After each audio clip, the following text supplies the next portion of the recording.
Just take us back in time. You're a Yeah, youngster. Are you a book reader, fort builder, troublemaker, or all of the above? I was all of the above. I had, so I'll go back even further. My mother named me the White Tornado, very young. But I was also I was very mature young kid. And I think, I mean, some of that has to be like innately, I think, in somebody, like an old soul. But I started working. I mean, I got my SAG card in 1974. I'm born in 71. So, I've Damn. been at it a long time. I think maybe the couple of years that I was doing commercials and just kind of running around I mean, my father was an acting coach and a quote unquote writer. And I just think they probably instilled some of that in me because it was important to them. I think, I mean, that's how every kid's got to start. I don't know any child that goes, "Hey, mom," at 3 years old, I think I'm going to star in commercials and TV and movies.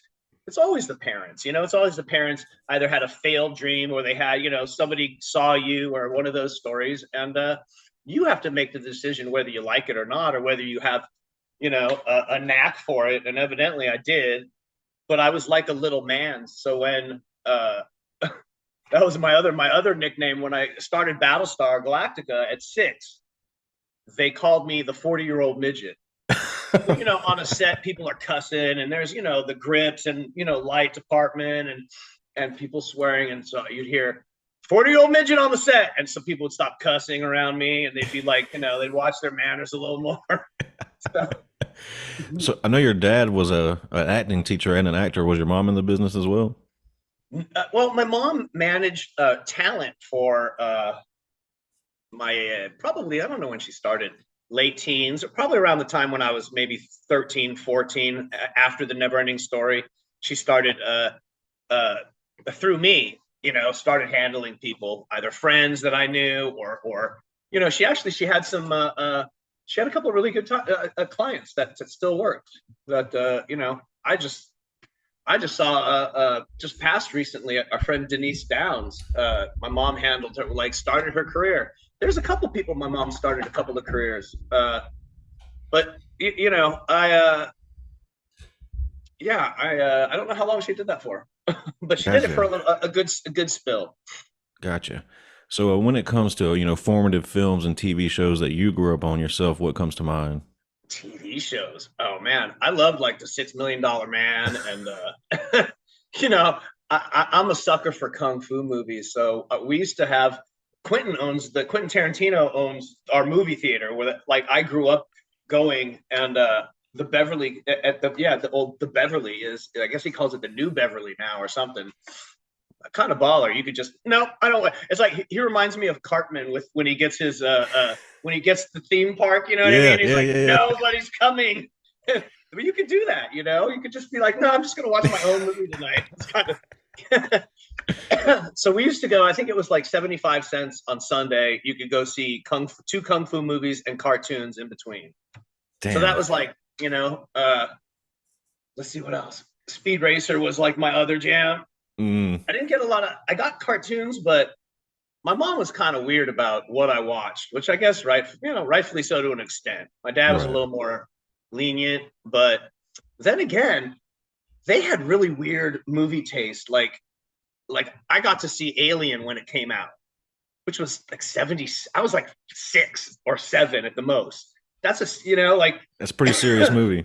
yeah, as long as it was like a theatrical serious movie. Like I remember going to see what year was The World According to Garp come out? Like 81 or Yeah, yeah. something. Like I was always going to weird very first movie I saw in theaters. You know what? I don't. It's I've been going to movies for a really long time. It probably had to be, shoot, I couldn't tell you. I couldn't tell you. I've The seen most some good ones in the theater though. I've seen the original Star Wars, and now God, everybody sees it. You got streaming, but back in exactly. the day, it And was kind of yeah, a badge of honor. You were like, I saw it the first time around.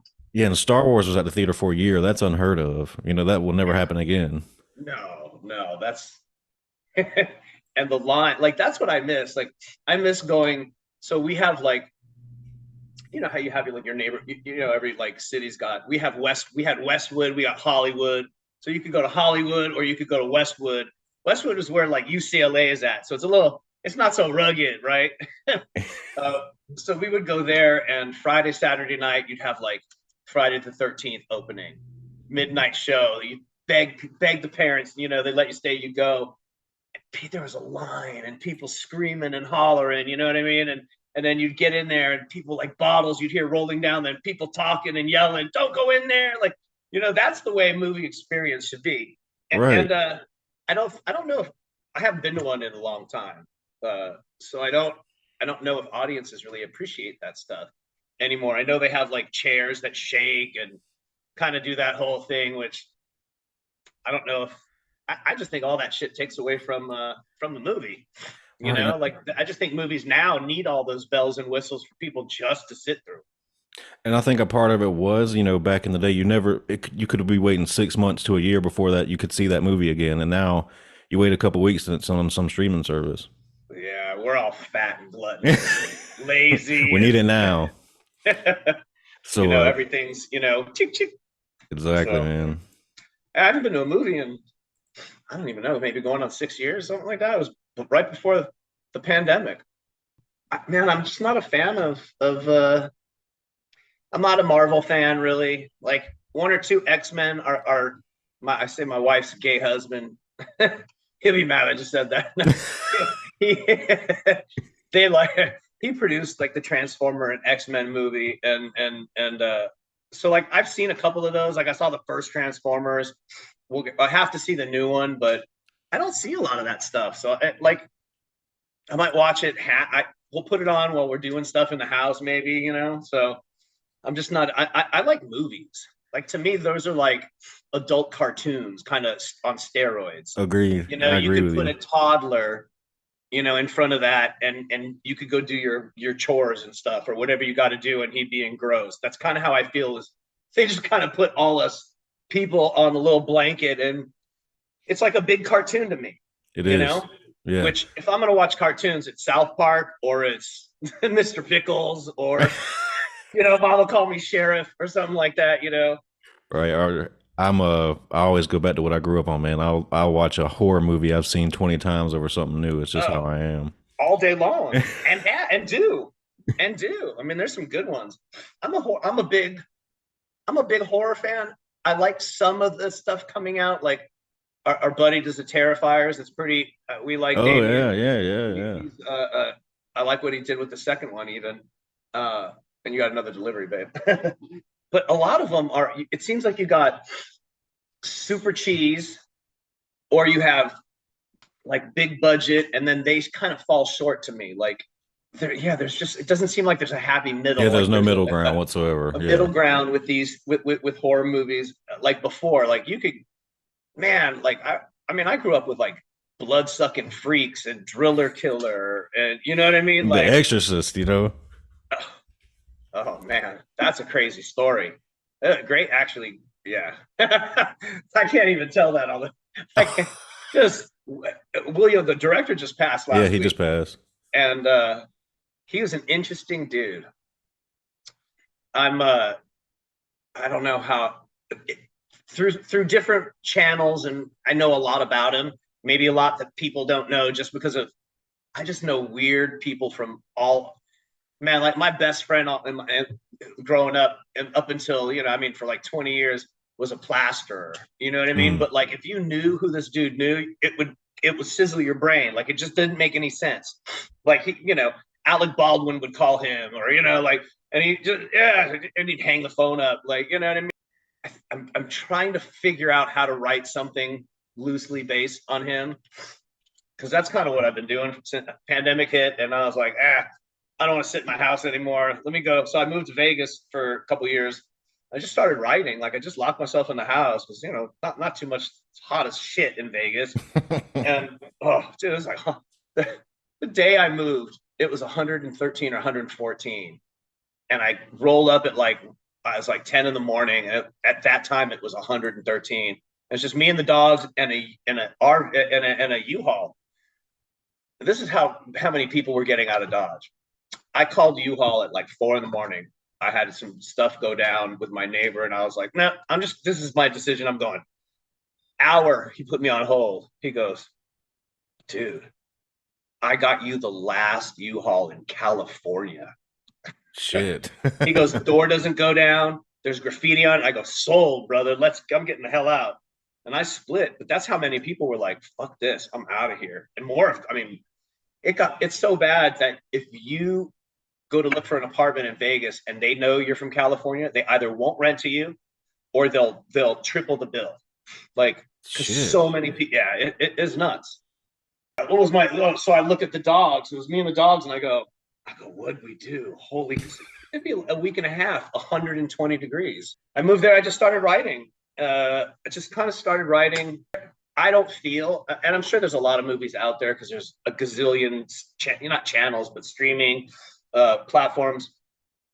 I just don't feel like there's any movies like my wheelhouse is like from late 60s to mid 90s of movies.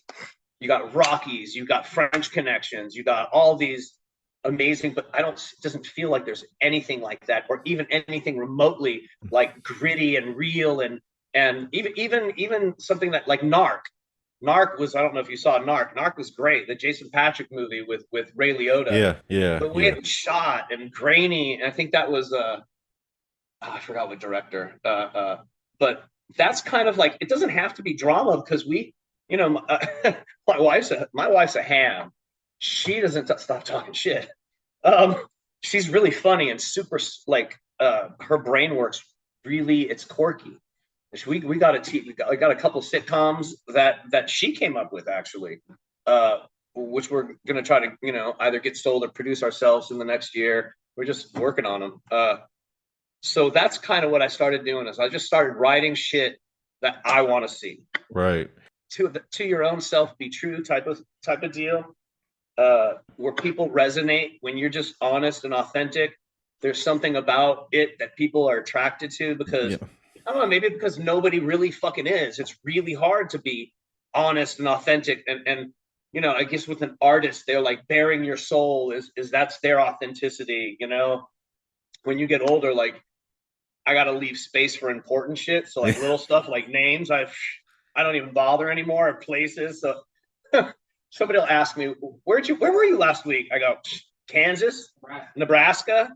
Like I just somewhere, like I couldn't tell you Somewhere. somewhere.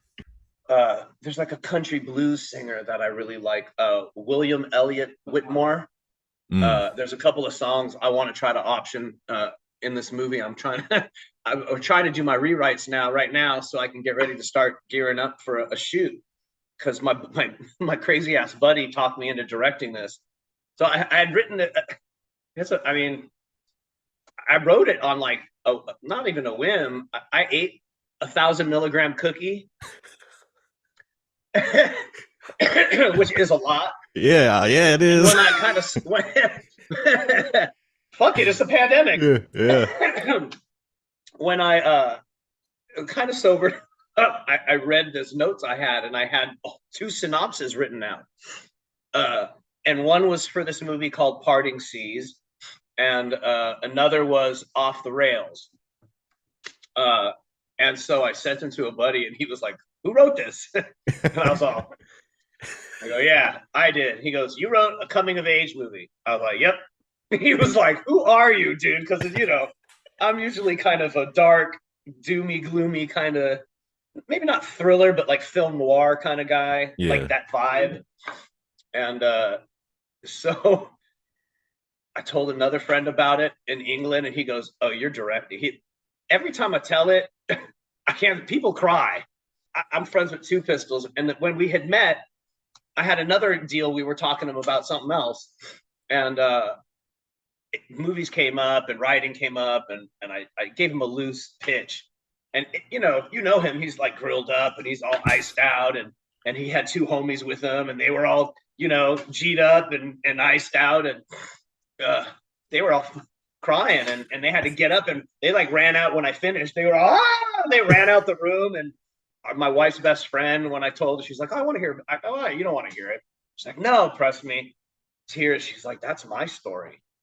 It's everybody's story. You know what I mean? There's just parts of it that I've used my story. I've used parts of my life that were hard or that had some rough shit in it, because everybody's had rough shit. Mm-hmm. So it's just a coming of age movie about a kid who's turning, he's 12, 13, from Cincinnati, never been out of Cincinnati, Ohio, never doesn't know how to drive, never kissed a girl, never even thought about kissing the girl till then, and finds out he's going to die of terminal cancer.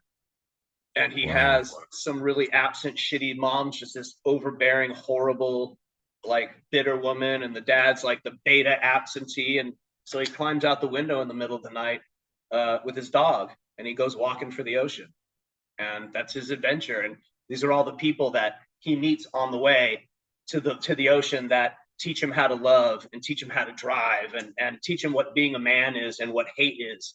And then it takes a good turn, and we got like an old Smoking in the Bandit car chase, but it's got a little bit of everything. You'll laugh. He meets all these, yeah, and then I'm just a firm believer of, if you're going to tell a story, kick people in the dick while you're telling them, because then they'll remember it.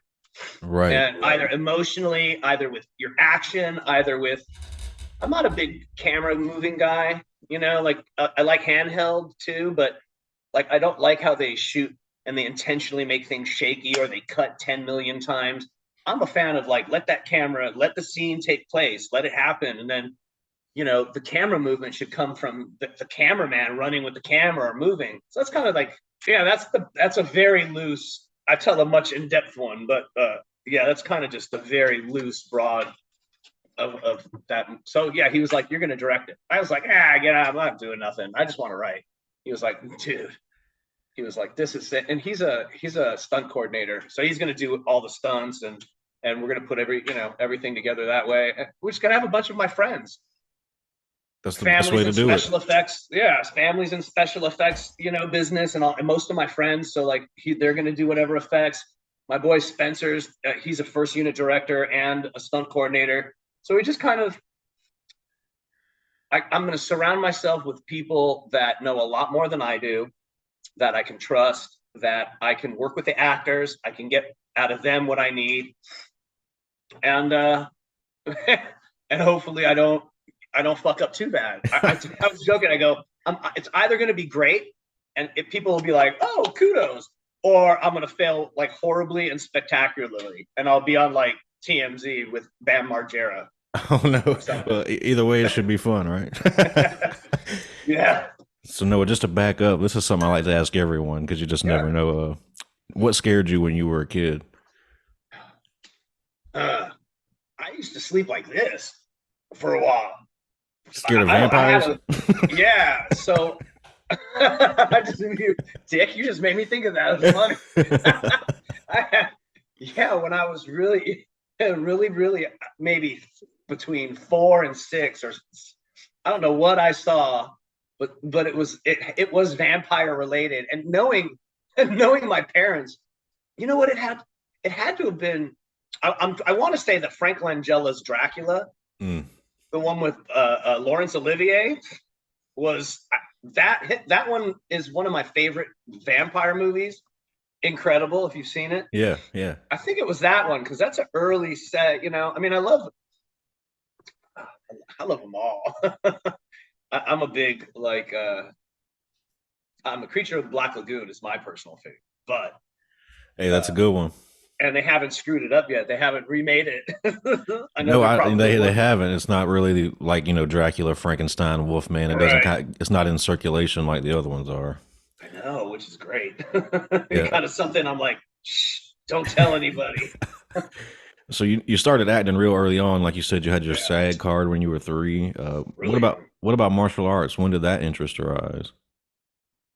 Right after Battlestar, um, and I went to a private French school. But why? I couldn't tell you. My parents didn't speak a lick of French, weren't French. They just thought it was probably cultural, to, for a kid to speak French. so I didn't get it too, and I got it bad enough. I got bullied a lot, man. When I would come home, like, you do a lot of schooling on set, but then there were times you went to school, and you're on a TV show, kids are watching at night, and kids are dicks. That's why we don't have any. um, but I got bullied a lot, and I got tired of getting my ass kicked. And so probably around 7, 8, I was like, about 7, 8. I begged my parents to take me to let me go to martial arts. It was boxing was first, and they were like, no, there's no way. I would have been fine with boxing. That's, as that's one of the best bases you could, boxing, wrestling, and Muay Thai, and or jujitsu. You take out the wrestling and put in, I don't know, dude. Wrestlers are, they're mental. The wrestlers are no joke. I would say that's probably the best base for any hand combat is wrestling. I was just talking about that exact same thing the other day. If you go through the list of UFC champions, a lot of them have deep. Matt Hughes, just thinking of back in the day, Randy Yeah, Couture. you go down the list. When Randy Couture smoked Big Tim Sylvia, like, and Yeah. then look at Vitor Belfort. Vitor, he was a bang people out. I mean, look at he banged out Vanderlei Silva in like 20 seconds, but he was a jiu-jitsu guy Mm-hmm. first, even though he was a boxer. His platform was jiu-jitsu, and like when he snapped Tim Sylvia's arm, he almost snapped Roy Jones Jr.'s arm. So I think that's the best. I think that's the best base. I know that was a big go-to move. Which now I was like, we watched little clips or whatnot, and I'll be like, babe, that's my go-to move. I used to shoot a double and dump people on their head if they were bigger than me, or if I didn't think I was going to come out on top. That, like, when you size somebody up, before you even start scrapping, in your mind's eye what's going to happen. And that's my go-to is shoot a double and and now you see people, like, you see on YouTube, you see people everywhere using that move. People are on the street. So I think wrestling's the best. I would have boxed, but I actually when I went to Beverly High, so I went to this private school. I had a uniform and a tie, and it was all buttoned down, and I had enough by 10th grade. So I went to Beverly Hills High, which was public school. Yeah, not very real public school, but yeah, I got really bullied there too. Wow. That's where I got really bullied because I think it was different. Kids are, high school football team. I remember walking out of class and some 200-pound football player punched me in the back of the head, and we fell out into a fight in the hallway, and that was like, they sent me to continuation because I was in a fight every week. Was this post Never Ending Story? Oh yeah, You think that had a lot to do with it? Oh, absolutely, absolutely.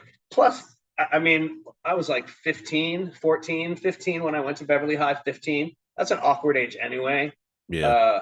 And yeah, I couldn't even go. So when I went, they had like this full. It was color, man. Like I think back, like who does that? Like they took out. I didn't take it out. There was like 4 or 5 full pages in the yearbook, like in the middle of me, like my headshot and a whole bio and article. And I was like, oh shit, I don't want to go to the school now. That's a red target. Yeah. And I had just emancipated myself, but I didn't want the GED. So I wanted to get my diploma, which I could have just, done. But yeah, they had to send me to continuation. The first day I showed up, it was like right off the gate. But if I hadn't had any of that martial arts or any of that, I'd have been ground meat. I'd have been ground meat. So it's worse now. I feel bad for kids who, I couldn't go to school now. Somebody get killed, jumped. You see teachers getting jumped, girls. That's the thing. I can't. Like, it trips me out. And I think there's a teacher called Emil Farkas. And I think he was like, so we lived in West Hollywood, and I'm not even going to say what street I lived on because my wife's cracking up and shit. So I'll tell you, I know that people are listening, but I lived okay in West Hollywood, so you know West Hollywood is like gay mecca of the world practically on Dick Street, but it was on the corner of Dick's and Willis. So my wife talked shit all day about that. On the So corner of there's Dick and right Willie. down the street was like it looked like it's like an authentic dojo type looking. I was like, oh, so went in there and took with him for a while, and he taught like Lou Ferrigno. He taught a bunch of Hollywood people back then. Didn't really know, and so they cast me. I think I was maybe 8 or 9 in Beastmaster. Mm. So this was pre what's his damn name? Oh, I forget his name. All ripped up and baby oiled. You know what I mean? The Beastmaster dude, Yeah. So Mark it Singer. was.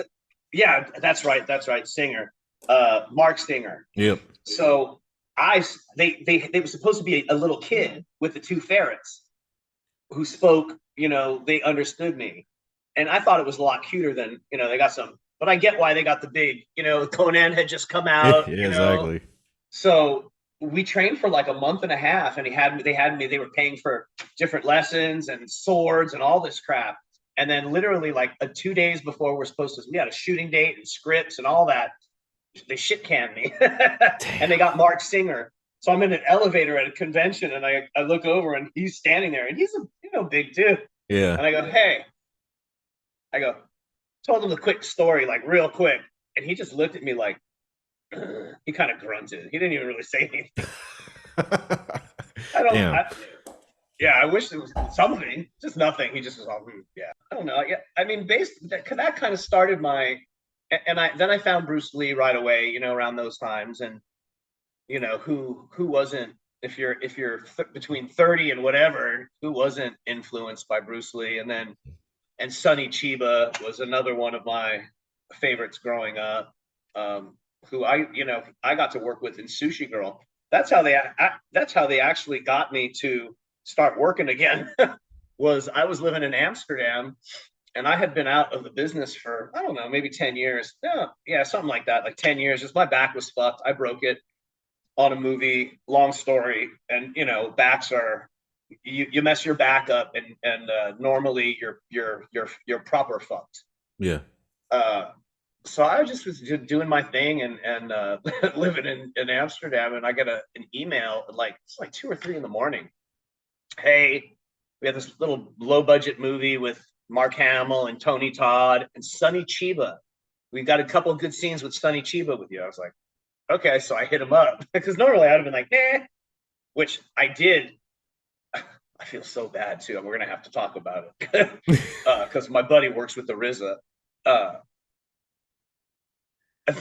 I was gonna get cast in Inglorious Bastards. I didn't check my fucking machine for like a week, and they Oh kept no. calling, and the message was super nice, and then they got shittier as the time went because like I just wasn't calling them back, So that was my mode at that time, like I was just not.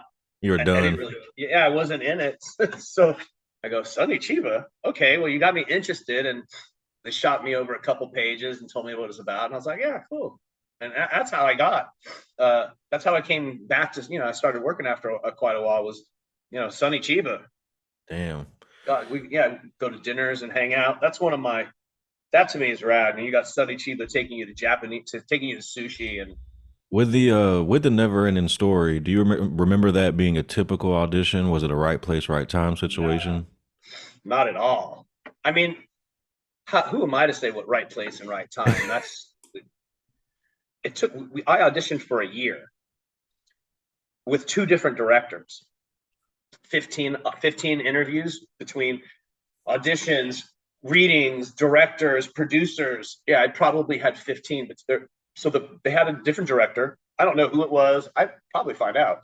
And they shit canned them, but they saw like they did one of those international. We're going to see 50,000 kids. They did one of those when probably auditioned 7 times and got it, and they fired him. Which if you know anything about auditioning, it's not fun in the first place, and then you're always on edge because you're waiting to hear what happened, and that it's not cool. And then they shit canned him, and then they got Wolfgang Peterson, and then it was dicey because Wolfgang was having trouble with the script, and but then I auditioned for another. They saw another 20, 30,000 kids, and I got it again. So that's why I say right place, right time. I don't know. Yeah. I don't know how the universe works. I don't know much of anything these days. From what I'm finding out. Woo! Good Lord. So There's a lot of interesting shit going on in the world. yeah, apparently we got aliens out here, you know. Oh, don't get my wife started. She, don't even get, if the podcast that gets Noah killed, right? Oh no, we don't want that. Well, there's, No men in black knocking on your door. yeah. Well, we know our phones are tapped already, so It's in this day and age, it's very easy to do. yeah. Oh, very. We know one of my buddies is one of the top hackers in the world. When Europe went down, like I think it was like 2013, the whole banking, nobody in Europe could fix it. They were like screwed for nobody could go to the banks. Everything was down. They flew him over in a couple days. So we were having dinner a couple weeks ago. He could just do whatever. Like it's scary. Yeah, that's my main thing is I don't care what you do as a human being as long as it doesn't infringe on my freedom and vice versa. I want everybody to do. I don't want to tell you how to act and what to do and how to do this. I could care. I want you to be free, have a wonderful life, marry who you want, love who the hell you want. Just don't fuck with me. Let You're me do preaching to the mine. choir. And I will do the same. And I'm a good human being and I don't do, you know what I mean? I was Yeah. gonna say too much dirt, but that's that. So yeah, I mean, with the never-ending story, the universe. How do you say that? I mean, I worked my ass off for a year, so I Yeah. auditioned for a year, and then we shot for a year. And the only other person who shot was Tammy. I think Tammy was shot for maybe a month, but I don't think she shot for a month. That scene probably took 2 weeks to do. Well, Noah, you know just as much as anybody. You're involved in one of, if not the most saddest scenes in cinema Oh, history. How I know. often do folks I know. Oh, how, dude, that. they just Yeah. lay their childhood traumas all at your feet when they see you? Bro, you had it right on the head. You have no idea. I I get criers at every appearance. Anytime they see, I stop putting. I used to have a great picture of me in the swamp pulling the horse. I took it off the table for a long time because I mean, you're trying to have a good time, and who wants sobbing and crying? Like it's just not a good look. And I get it though. I mean, I've had big bikers, dude. I was in New Jersey, and I don't want to say they were a member of any club, but They could have been. yeah, they were like definitely patched up, and they saw that picture, and they had 6'2", 6'4". Everybody looks 6'4" to me. I'm only like 5'7.5". I take it. They started crying, and I'm getting up and I'm hugging these big dudes I don't know, but that's also part of the reason why I even bother with the movie because they didn't pay me. They just did everything you could do to fuck somebody over. They did. They were just gross people, And now the director's passed. I just it's not that I talk shit. I'm just a realist. I say it like it is. And if you want me to sugarcoat something, you got the wrong person to do that. That I Right. don't have any of that in me.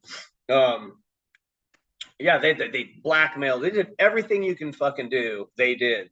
So I didn't even talk about the movie for a bunch of years, and then I just started getting the letters and the people I would talk would I'd go out and people would talk to me and it was just so cathartic for people and it hit home and people it literally it's got to be the hardest most I don't want to say sad but it's like gut-wrenching scene. It's probably in the top 5 It in movie is. history. It's Yeah. got to. Huh? Oh yeah, my wife says the shoe would in Who Framed Roger Rabbit's pretty bad. Yeah, that's up there. People were saying Optimus Prime when he got killed, but I never saw it. So never ending story for a while because it was just such a gnarly. Plus, I had a really bad accident that not indirectly, changed the course of a lot of things in my life, that broke my back. So, would you say it's fair to say that your interactions with fans and conventions changed your relationship with the movie? Then, Absolutely. mm. 100%, 100%. If proud of what I did, always proud of the work I did. Like I busted my ass. Like you couldn't shoot that legally with a child, a 12-year-old. You couldn't. They, I mean, I can't tell you how many times I get asked, "Oh, how much fun was it falling out of the tree or rolling down the turtle?" Yeah, it was fun the first two times, but Wolfgang Peterson was a 30 take director. So you got 5 setups in a day, 3 setups, and you're doing 30 takes of falling out of a tree that's 20 feet. No. So, a year of that. And, I worked my ass off. And for them to have done all the crap that they did, and yeah, nobody else would. That's the only reason I even have anything to do with it I mean, I can't, it's hard to tell, like at least hundreds of people, at least 100, I was going to kill myself if it weren't for your movie. Like I had a gun in my mouth or I was about to jump off a ledge. I mean, brother, I always stay and talk to people afterwards because it's like therapy, and really it is. And if somebody comes up to me, I don't just sit like I'm like, come down, let's talk, let's sit on the floor, That's how I am because that's the reason. I mean, I'm there. You meet people, you make some, they pay you to go, whatever. It's all fine and dandy, but that's why I go. Right. Is every time I go, I get to sit and spend some like quality human time. And if you're anything of a decent human being, and somebody tells you something you did kept them from eating a bullet, and you don't acknowledge that and spend a couple minutes, you're just a piece of shit. And Agreed. so, that's sorry. And I see all kinds of celebrities not even look at people and just sign and cool, that's you. But hey, newsflash, buddy, you're a piece of shit. So I spend as much time as as I can, and sometimes it's a lot. I've spent hours afterwards sitting with people and hugging them and crying, and yeah, it's fuck that stupid horse. As my wife. I mean, that scene has also brought a lot of people together.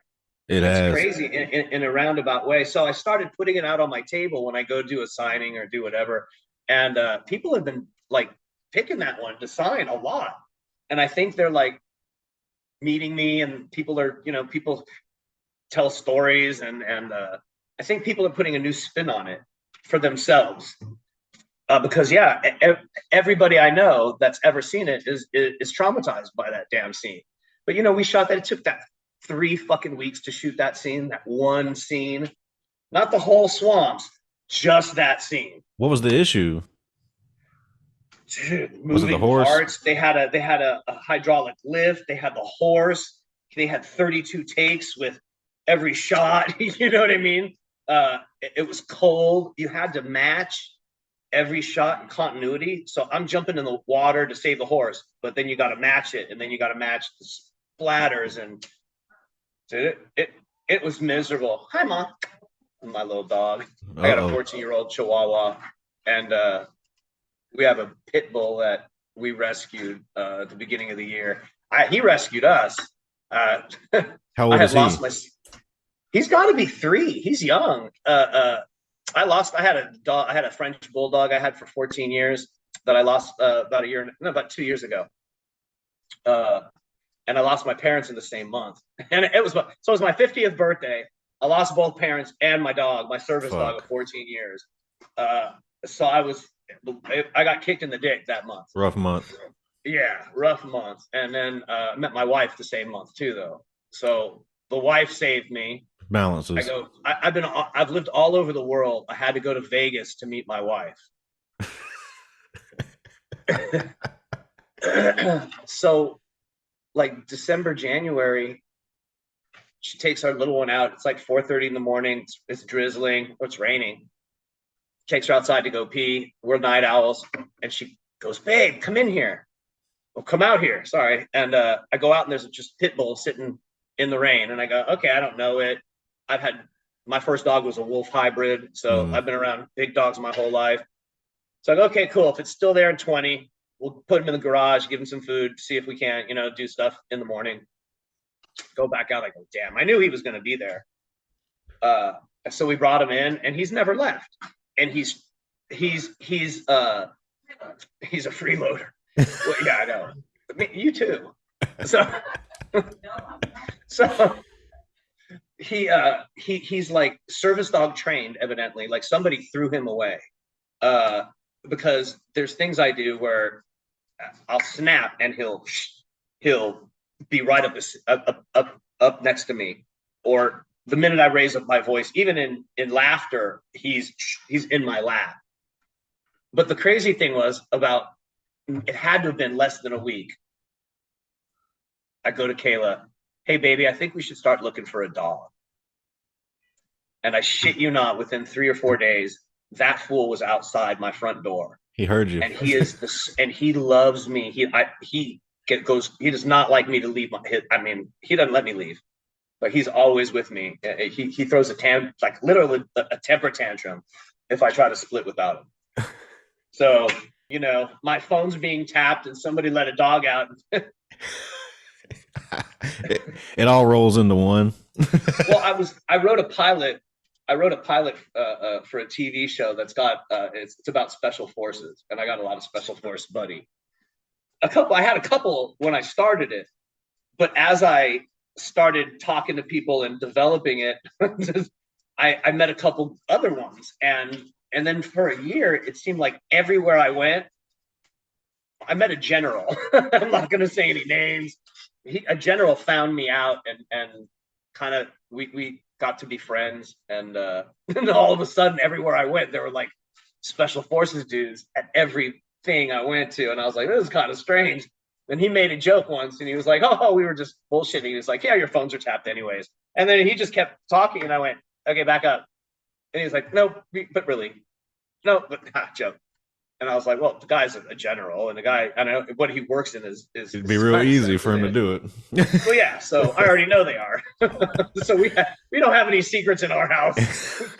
We're kind of already on this subject, Noah, but just to put a bow on this, and I'll let you go for the evening. Yeah. This is something I like to ask everyone. Have you ever had an experience that you would consider supernatural or paranormal? Oh man. Yeah, a couple, several. Not spooky ghost, It's a spooky ghost. We have South Park on all the time at my house. Like if we're just cleaning or chilling or whatever, it'll be on in another room. You could just hear it. Okay, one I'll tell you about. The other one I'm not going to tell you. Fair. So the one I tell you about is my best friend was a medium and a psychic growing up, for like best friend ever. This guy John Watts, plaster. But people all over would come. I mean, I'd never understood. How your best friend, you're like, whatever, but like they have their things that they do, and people from all over would ask him for advice, spiritual advice, and I'd be like, you for spiritual advice? Like if you knew him, it was just crazy. But like, there's a lady, Marianne Williamson. She's a like, I guess you would call it self-help. She does a Course of Miracles. She used to call him before she was famous, and get advice from him, and she'd run stuff by him, and he was just always like he was always helping people and doing stuff with people, and we'd always hang out and sleep at each other's places and whatnot. And so I was crashing at his pad, and he woke me up. He's like, dude, I got to go up to like San Luis Obispo. We got to do this thing. This psychic needs to see me. I was like, oh shit, here we go. And I always hate that shit. Makes me nervous. It makes me uncomfortable. I get goosebumps. You just start talking about it. Like the second anybody brings it up, I get chicken skin down my arms. I know what that's about. I don't want to talk about it. So I was always like that. I got a couple of them. Like I'll tell you another one after this. So we go to this place. You don't meet the lady. You don't talk to anybody. You should go into this. An assistant brings you into this room. We sit down in this crazy house in this room, and there's a couple other people. She doesn't know I'm coming. They were actually like, he was like, no, he's got to come. So she never heard my name, never saw nothing. Right? You got to understand that, like zero. I'm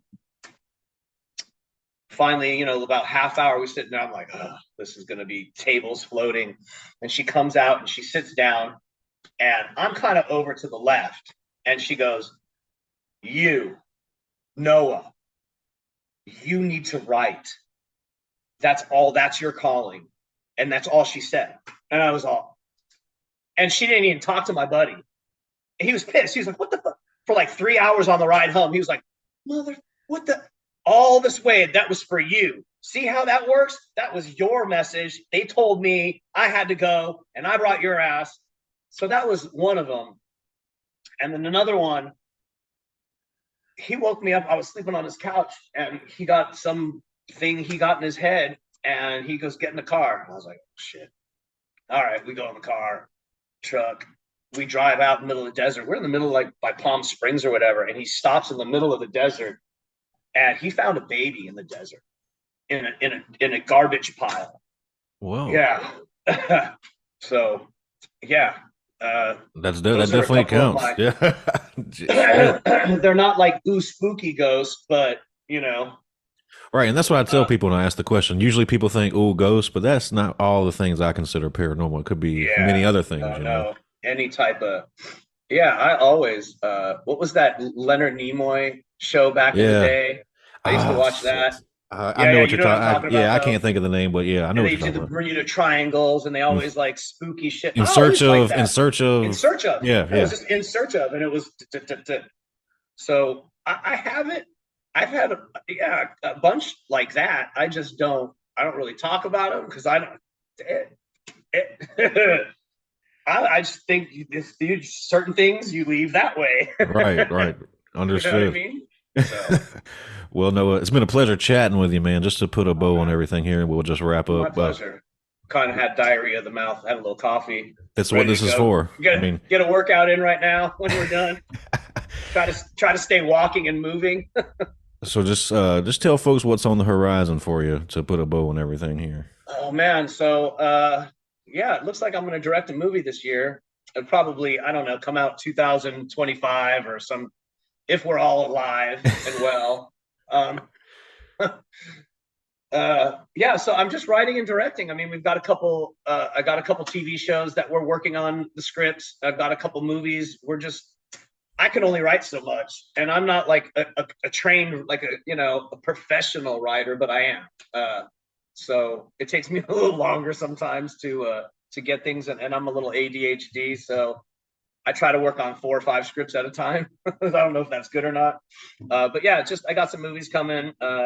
Probably not a lot of acting. I don't write things for me. I always feel that there's a better option out there than not that I just I think there's a better for that role. Right, Like I get why people, like Stallone, he writes. I get it. Like I don't know. I just my ego's not that big. Like I'm about the movie, I guess. And it's not that I didn't think I couldn't carry it. I just why? That's a lot of right. stress. I just rather do write it and maybe direct 1 or 2 here and there and so yeah, that's about it. Uh, you can find me. I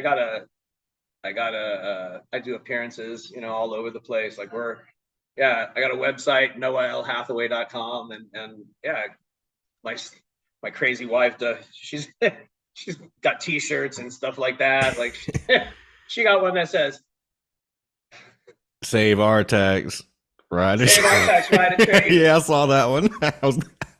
She's perky like that. She's funny. Well, like I said, it's been a pleasure, man. Thank It's you, good and talking to you, thank man. Kayla for setting this up. Absolutely, absolutely. She's sitting over there talking shit. All right, you Will guys do, brother. have a great rest of your day, Pleasure. man. Bye Thanks, bye. man. Bye.